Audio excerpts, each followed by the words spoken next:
Hello, my name is Eric Brown with Malone Solutions, and I've been doing professional presentations since 1991. During that time, I've learned just a wide variety of techniques and strategies that have helped me deliver some effective presentations. Now, I also have to admit, I've had my share of flops and failures along the way too.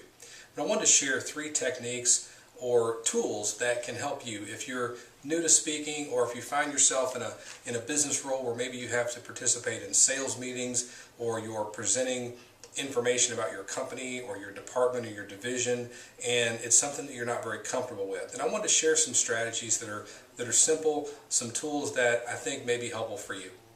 So the first tool relates to eye contact. When I first started doing speeches, some of the feedback that I received from people that were evaluating my speeches suggested that I needed to improve my ability to make eye contact. And I had a teacher, who was actually a high school teacher, that suggested to me that I just look at one person when I'm talking about part of my speech or part of my topic, and then I'll make eye contact with another person. So I'll look around the room and I'm talking to one person for 30 seconds, and then another person for 30 seconds, and then another person for 30 seconds. And it gives the appearance that I'm making really great eye contact with the entire audience, but in reality, I'm just having a series of one-on-one conversations. And it also allows me to connect and engage with people, so I also get connected.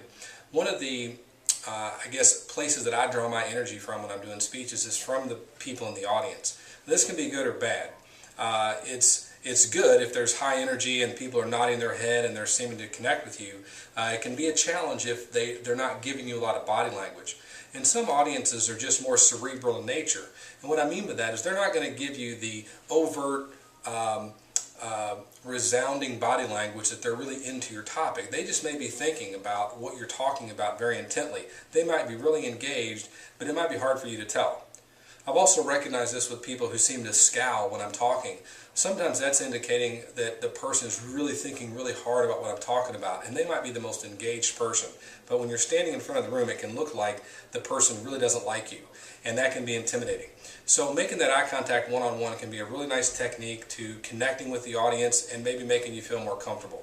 And also let go of your preconceptions or interpretations of body language you're getting back, because it's very difficult to interpret that.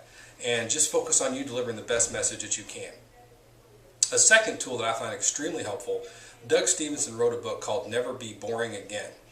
And he describes a 9-step storytelling model to help you become a really great storyteller. Whether you're doing a 60-second short story or a 60-minute keynote, you can use his 9-step storytelling model.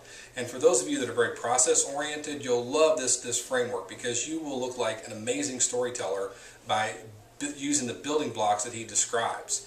And for me, I've always admired people that can tell great stories for many reasons, but one of which, particularly in business, is that stories are easy to remember. People can connect with a story. They can retell the story. We identify with stories. Ever since we were little kids and our parents read books to us, or we were in school and people read to us, we like being told stories.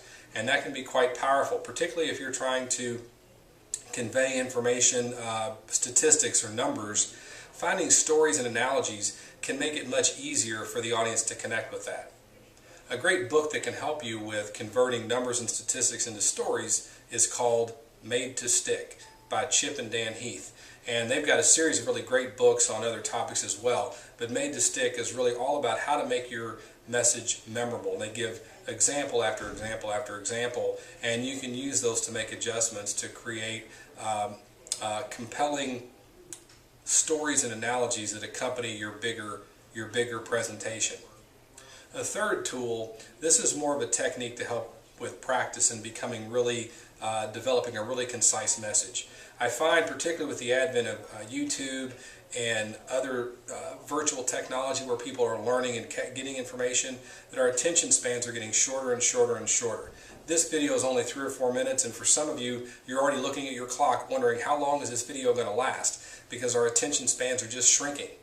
And so there's a presentation style called Pecha Kucha, and it's a lot of fun. It's very stressful for the presenter, because you're in a format where you have 20 PowerPoint slides to convey your message, and each slide you only have 20 seconds a slide, and they automatically are set to advance. So I cannot go over the 6 minutes and 40 seconds that I'm allotted for that particular material. And I had a fun competition I was involved in where we did Pecha Kucha presentations, and it was a tremendous amount of energy to put it together because we're trying to convey a ton of information in a short space and not feel rushed. So you can look up Pecha Kucha online and you'll see a variety of different types of styles. I used it for taking a book or an article, an in-depth or a business case, and doing a very quick overview for people in a staff meeting or in a sales meeting. It's a great format for that. So those are 3 tips for you today. Evaluate how you're making your eye contact and just do one-on-one, looking at one person, talking for a few seconds, looking at another person, and have a series of one-on-one conversations rather than thinking of it as this big speech to dozens or hundreds of different people. Check out Doug Stevenson's book, Never Be Boring Again, and look at his 9-step storytelling model.